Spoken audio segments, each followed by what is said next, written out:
Well, hello Dirtfish Rally friends. We are back in the harbour here at Monte Carlo for the final media zone of this year's Monte Carlo Rally. David, do you know what? Before the event started, we looked at the lack of snow, we looked at the weather forecast, ridiculously high temperatures, and thought, oh dear, this one could be boring. It was anything but. It was entertaining from start to finish. It was a Monte Carlo rally, wasn't it? You know, even the driest of the dry Montes, of which this, you'd have to say it was one of the driest, there's still the odd corner, and that's all you need, is just that bit of jeopardy thrown in. And there was pretty much every morning stage, there was something in there to catch people out, and it did catch people out. You know, even when they'd done the recce, they'd had their ice note cruise, we saw on Friday morning. Munster was in there, Tanak was in there, Katsuta was in there, many others. There. So there was plenty going on. Was it an absolute classic, Monty? Maybe not, but in fairness, the competition was exceptional. Neuville has been exceptional. He has been absolutely exceptional. He does take his second win here at the Monte Carlo Rally. It is the perfect start to the season in many ways, not just points-wise for Neuville. And let's deal with the points first.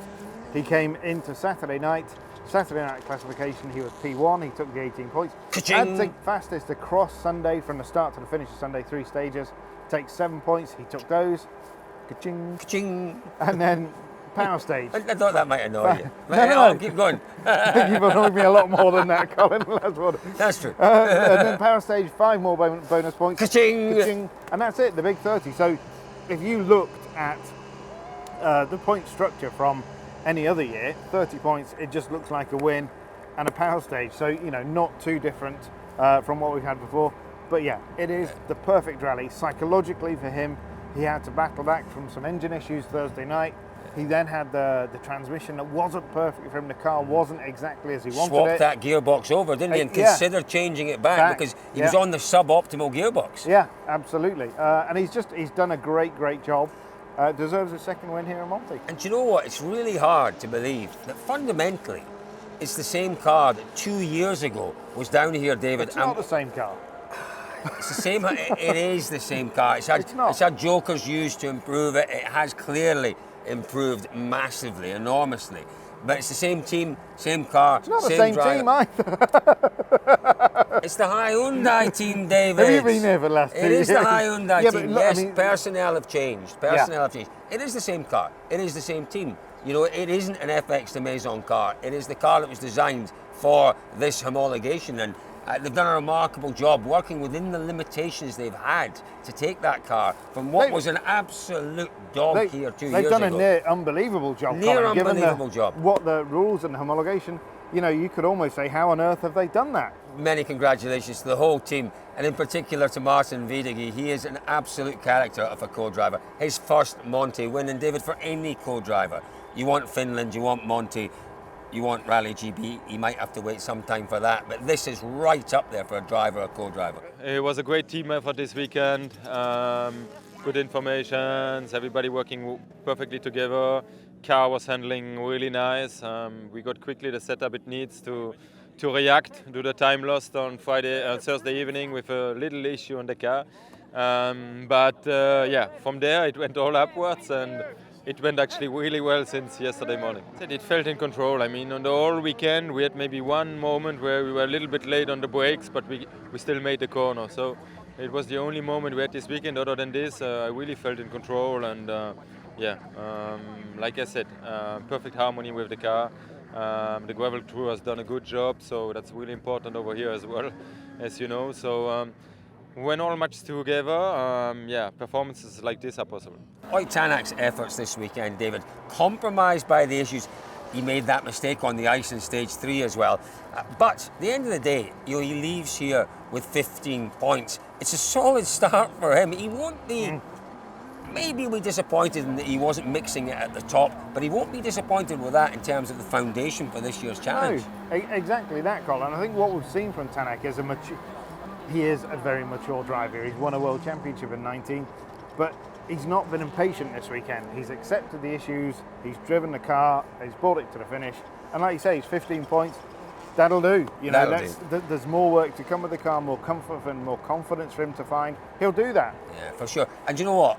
Fair play to Ogier. We know he's had a difficult 12, 18 months or so, and we know that's perhaps affected the way that he's interacted with the media and various people around the service park. He was a delight this weekend. He really was. He's making an effort. He's enjoying his new environment. Well done, Ogier.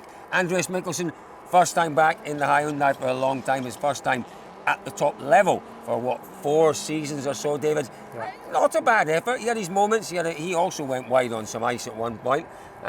It was about just seat time and building confidence with that car. Exactly that, and it's really hard to know what to expect because there is a big change. It's been a long time since he's driven an aero car, if we can call them that. He's been in Rally 2 for a long time, and he said, you're looking at a corner thinking, well, that's not flat, because you're thinking in that Rally 2 mentality, and it is flat. It took him a while to understand that, to get to grips with that, to feel comfortable with that. He's there now, I think. You say he's there. He's now got a lot of time to sit and wait and reflect on this weekend until Croatia. He comes back in Croatia. We can expect more from him there? Of course we can, because he's made a step. And like he said, the crucial thing for himself here was to just get to the finish. Keep making the miles, because with every kilometre, every mile, you're taking experience. Well, David, let's move on then to Toyota. Have to say, I had Sebastian Ogier nailed on favourite before this event, and I think what I said, in fact it is what I said, was he will only be beaten if he has any issues. Now, it does appear he did have a bit of an issue over the week. We got at the end of stage 5, we saw emotion in the car with Ogier. He was clearly very upset, something going on in his personal life. He's expanded on that at the end of the final stage. Really tough for Ogier this week. Absolutely, and we've been very respectful of that all week and given him space because, it's a very personal thing. He lost somebody very close to him, somebody who'd helped him at the beginning of his career to put him in a kart for the first time. So that was on the Monday, just as he's starting the recce. It's a huge thing. So I think even today we saw it, when he was asked about, you could have won your 10th Monte. He just threw his hands up and said, well, I've got 9. Yeah, but he hasn't looked the usual kind of absolutely plugged in Sebastian Ogier but he's not at the stage in his career where he needs to either. As you said, he's had 9, but I think he's dealt with some serious personal issues this week, and he's done it brilliantly. And your heart goes out to the guy. I think I can still be proud of my weekend. I tried everything I could. Like it's been a difficult week for me, so I really tried to manage this situation as best as I could, but the flow of emotion was not easy, and at the end the start of the event was also not so easy with the start position probably. So all together I think we can be proud that we managed to stay in the fight the whole way, more or less up to the end.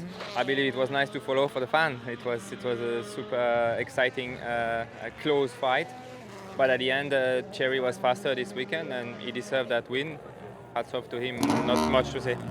It's up to you if you want to answer this, but how difficult. I can only begin to imagine what's going through your mind when you're trying to focus on the job, and there's all of that as well.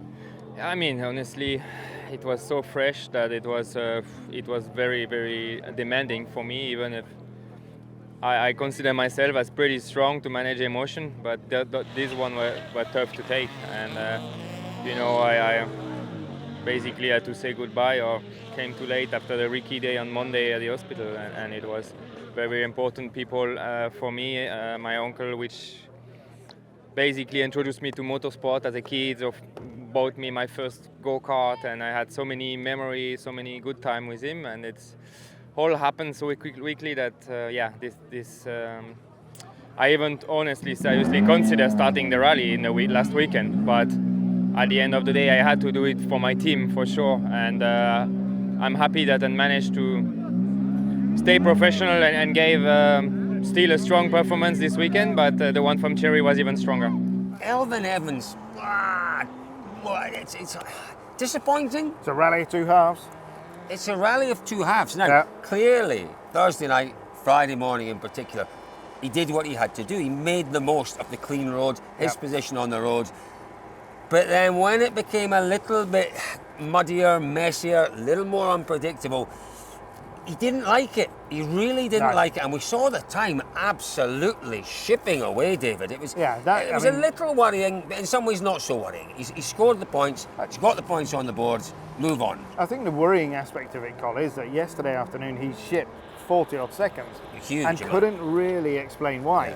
By his own admission, he said, you know, it wasn't great in the car, but it didn't feel that bad.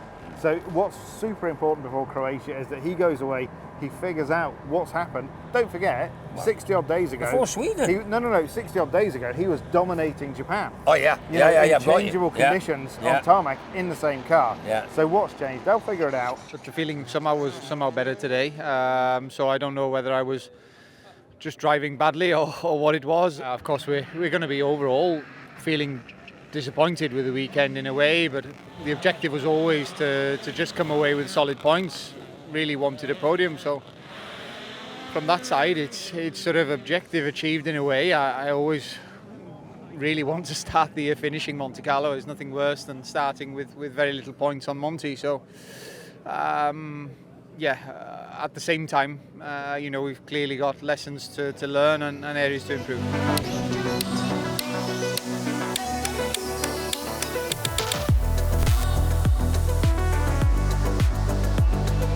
Dirtfish Live Center. Dirtfish Live Center. Dirtfish Live Center. Dirtfish Live Center. Dirtfish Live Center. Dirtfish Live Center. Dirtfish Live Center.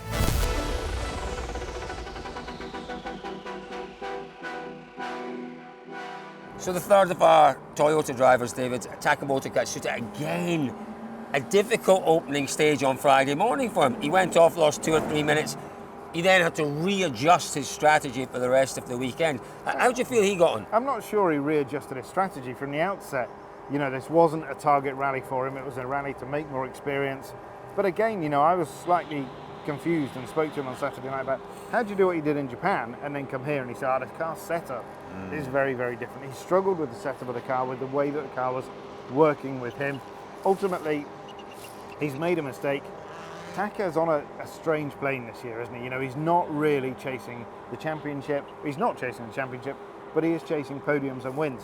They will come this year. M Sport Ford, you know, it's a Good. different season. Yeah, absolutely good. Good. A good, encouraging and positive for M Sport. Both Yep. their youngsters. Yes, Munster had a little bit of an off, and he was so unfortunate yesterday with that off. But Formeau has showed real discipline, a real calm head, showed potentially some good pace out there. Munster has also shown that he is third growing quickest. rally by rally by rally. Yeah. Do you know what? If we talk about Hyundai and Toyota being happy, I think M Sport will be just as happy. I think they have to be. You know, it's exactly what they can expect. I think Formeau on this event, yeah, he could have pushed a bit harder, but he's going to risk an awful lot. And fundamentally, again, after what he went through here 2 years ago, he needed to leave Monaco in a strong frame of mind, and he can do that, and so can Munster. And let's see, you know, as he gets more and more comfortable with that car, the pair of them, Where they then, can take it to. Yeah, let's see where they can go. We know the car's capable.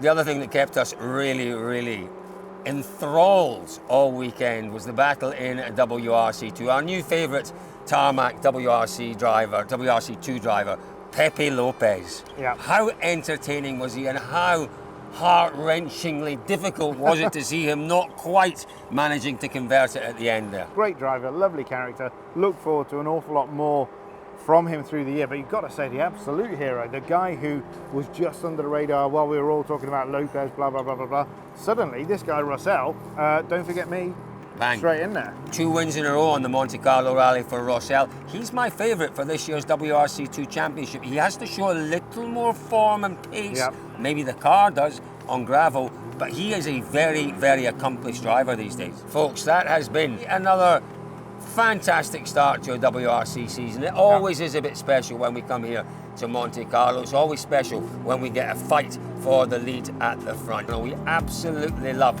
having you along with us for the ride. We will go away, regroup. In the meantime, we are going to the Snowdrift Rally, David. We're headed for Detroit and North Michigan.